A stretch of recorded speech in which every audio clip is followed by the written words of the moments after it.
മുസ്ലിം management സ്കൂളിൽ തിബിയാൻ എന്ന് പറയുന്ന ഒരു സെഷൻ ഉണ്ട്. തിബിയാൻ എന്ന് പറഞ്ഞാൽ ചെറിയ കുട്ടികളെ പഠിപ്പിക്കുന്ന സ്ഥലമാണ്.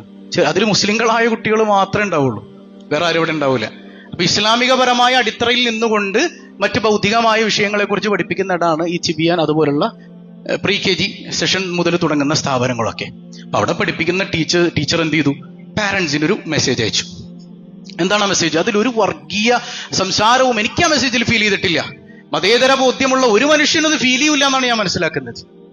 എന്താണ് ആ മെസ്സേജിലുള്ളത്? മുസ്ലിംകളായ ആളുകൾ നമുക്ക് ഓണം ആഘോഷിക്കൽ അത് ശിർക്കായി വരാൻ സാധ്യതയുണ്ട്, അതുകൊണ്ട് ഓണപ്പൂക്കളം ഇടാനും ഓണത്തിനും നമ്മൾ മുതിരേണ്ടതില്ലല്ലോ അല്ലേ എന്ന് മാന്യമായി ആ ടീച്ചർ പറഞ്ഞതിന്റെ പേരിൽ അവർക്കെതിരെ അറസ്റ്റ് വാറന്റ് പുറപ്പെടുവിക്കുക, അല്ലെങ്കിൽ അവരുടെ ജോലി നിഷേധിക്കുക, അവരെ സസ്പെൻഡ് ചെയ്യുക എന്നൊക്കെ പറയുന്നത് ശരിക്കും ഈ ഇന്ത്യ മഹാരാജ്യത്തിന്റെ ഭരണഘടനയുടെ കഴുത്തിൽ കത്തിവെക്കലാണ്. ഭരണഘടന എത്രമേൽ കൃത്യമായി നമുക്കതിനുള്ള അവകാശം തരുന്നുണ്ട്. Freedom to profess, freedom to practise, freedom to propagate religion. മതം പറയാൻ, മതം പ്രചരിപ്പിക്കാനുള്ള സ്വാതന്ത്ര്യം പോലും കൃത്യമായി നമുക്ക് കാണിച്ചു തരുന്ന അങ്ങനെ ഒരു ഭരണഘടനയുള്ള നാട്ടിൽ നിന്നുകൊണ്ട് എന്റെ മതത്തെക്കുറിച്ച് പറയുമ്പോൾ എന്നെ അറസ്റ്റ് ചെയ്യാൻ മുതിരുന്നുവെങ്കിൽ അതെന്റെ ഭരണഘടനയുടെ കഴുത്തിൽ കത്തിവെക്കൽ തന്നെയാണ്. ഇനി ഇത് വർഗീയ പരാമർശമാണെങ്കിൽ ഇതിലെന്ത് വർഗീയത എനിക്ക് മനസ്സിലാകുന്നില്ല. എനിക്ക് എന്റെ മതവും കൊണ്ട് നടക്കാനുള്ള അവകാശമല്ലേ, ഇതിലെന്ത് വർഗീയതയുള്ളത്? അങ്ങനെ ഉണ്ടെങ്കിൽ ഇപ്പോ കുറച്ച് ദിവസം 3-4 ദിവസമായിട്ടുള്ളൂ ഒരു മുസ്ലിം പേരുള്ള മുസ്ലിം നാമധാരിയായ ഒരു പെൺകുട്ടി ഗുരുവായൂർ അമ്പലത്തിലേക്ക് കടന്നു ചെന്ന് അവിടുത്തെ കുളത്തിൽ എന്തോ റീൽസ് ചെയ്തു തിരിച്ചവര് വരികയാണ്. എന്താ സംഭവിച്ചത്? ഒരു ദിവസം കൃത്യമായി ഗുരുവായൂർ അമ്പലം അടച്ചിട്ടു, ശുദ്ധികലശം നടത്തി.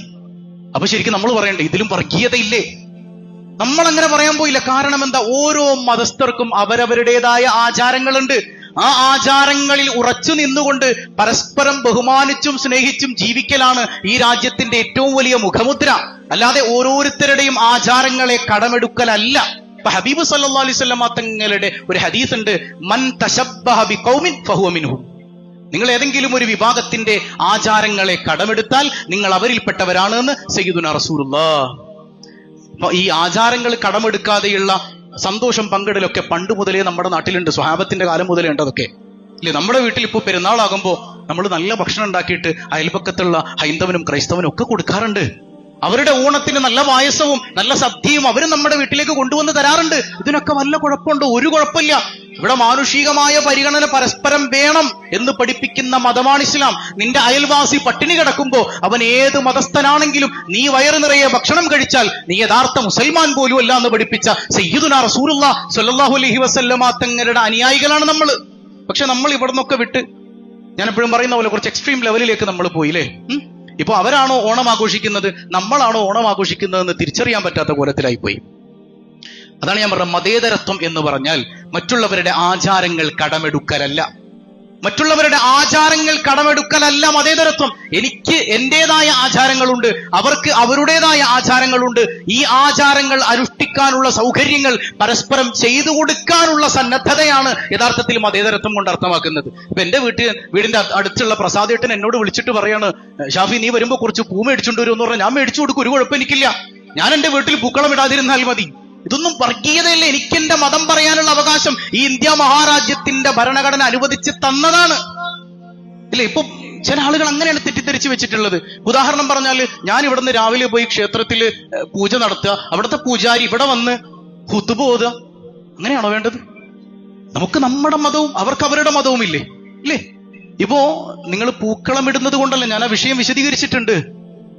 പൂക്കളം ഇടാൻ വേണ്ടി എല്ലാവരും ചെയ്യാറാണ്. നമ്മൾ അതിന് ഇങ്ങനെ പൈസ കൊടുക്കണം. എന്താ ഈ പൂക്കളം? ഈ ഓണവുമായി ബന്ധപ്പെട്ടല്ലാത്ത സമയത്ത് നിങ്ങൾ വല്ല പൂക്കളം ഇടുന്നുണ്ടോ? ഇല്ല, ഓണത്തിന് ഇടുന്നുള്ളൂ. അപ്പൊ എന്തോ ഒരു സംഗതി അവിടെ വരുന്നുണ്ട്. ഇതിന്റെ പിന്നിലുള്ള ഐതിഹ്യം എന്താണ്? ഇതൊരു ഹൈന്ദവ മതവുമായി ബന്ധപ്പെട്ട ആചാരമാണ്. അല്ലാന്ന് നിങ്ങൾ എത്ര സമർത്ഥിക്കാൻ ശ്രമിച്ചാലും ഇത് അങ്ങനെയുള്ളൊരു ആചാരം തന്നെയാണ്. അത് യഥാർത്ഥ ഹിന്ദു മതവിശ്വാസികളോട് നിങ്ങളൊന്ന് ചോദിച്ചു നോക്കി, അവർ പറഞ്ഞുതരും. എന്നാൽ ഈ പൂക്കളത്തിന്റെ പിന്നിലുള്ള ഐതിഹ്യം എന്താണ്? ഇല്ലേ, സ്വന്തം വീടിന്റെ മുമ്പിൽ പൂക്കളം ഇടാൻ കാരണമാകുന്നതിനുള്ള അതിന്റെ പിന്നിലുള്ള ഐതിഹ്യം. പല ആളുകൾക്കും തൃക്കാക്കര അപ്പനെ ദർശിക്കാൻ തൃക്കാക്കര വരെ വരാൻ പറ്റുന്നില്ല, ദൂരം കൂടുതലാണ്.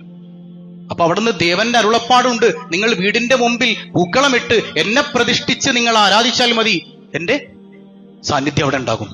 അപ്പൊ ഇത് പ്രതീക്ഷിച്ചിട്ടാണ് പൂക്കളം ഇടുന്നത് ഹൈന്ദവ മതവിശ്വാസികൾ. അപ്പൊ നമ്മൾ വീട്ടിൽ പൂക്കളം ഇട്ടിട്ട്, ഇതൊക്കെ നമ്മുടെ തൗഹീദിനെ ബാധിക്കുന്ന സംഗതികളാണ്. നമുക്ക് ശിർക്ക് എന്താണെന്ന് അറിയാനും പാടില്ല, ശിർക്കല്ലാത്തതിനൊക്കെ പിടിച്ച് ശിർക്കാക്കുകയും ചെയ്യും. നമ്മൾ പിന്നെ അങ്ങനത്തെ കുറെ ആളുകളാണ്. അള്ളാഹു നമുക്ക് ബോധം നൽകുമാറാകട്ടെ. അപ്പൊ മാനുഷികമായ പരിഗണനയുള്ള ഉള്ളവരാണ് നമ്മൾ. ആ മാനുഷികമായ പരിഗണന ഉണ്ടായിരിക്കുക, എല്ലാവരെയും ചേർത്ത് പിടിക്കണം. പക്ഷെ പരിശുദ്ധ ഖുർആൻ കൃത്യമായി നമുക്ക് പറഞ്ഞു തരുന്നുണ്ട്, ലക്കും ദീനുക്കും വലിയ ദീൻ. അവർക്ക് അവരുടെ മതം, നമുക്ക് നമ്മുടെ മതം. ഇത്രയേ ഉള്ളൂ. ഇതാണ് മതേതരത്തിന്റെ ഏറ്റവും വലിയ ക്യാപ്ഷൻ എന്ന് പറയുന്നത്. ഇത് തന്നെ കൊടുക്കുന്ന ഫ്രണ്ടില്. അവർക്ക് അവരുടെ മതം, നമുക്ക് നമ്മുടെ മതം. അവരുടെ മതകാര്യങ്ങളിലേക്ക് ഇന്റർഫിയർ ചെയ്യാൻ നമ്മൾ പോകണ്ട. നമ്മൾ ഒരു അമ്പലത്തിന്റെയും കുളത്തിലേക്ക് നമ്മൾ പോകണ്ട. അവരുടെ ആരാധനാ കാര്യങ്ങളിൽ പോയി നമ്മൾ തലയിടണ്ട. അത് അവരുടെ സ്വാതന്ത്ര്യം. നമ്മുടെ ആരാധനകളിൽ അവരും തലയിടേണ്ട. പക്ഷെ മനുഷ്യൻ എന്ന നിലക്ക് പരസ്പരം ചേർത്ത് പിടിച്ച് സഹോദരങ്ങളെ പോലെ ഒന്നിച്ചൊരുമിച്ച് മനുഷ്യരായി നിൽക്കാൻ നമുക്ക് കഴിയുമ്പോഴാണ് ഈ രാജ്യത്തിന്റെ യശസ് വീണ്ടും വർദ്ധിക്കുക. ആ മനുഷ്യത്വത്തെ തകർത്ത് കളയാനാണ് ഇവിടെ പല ആളുകളും ശ്രമിക്കുന്നത്.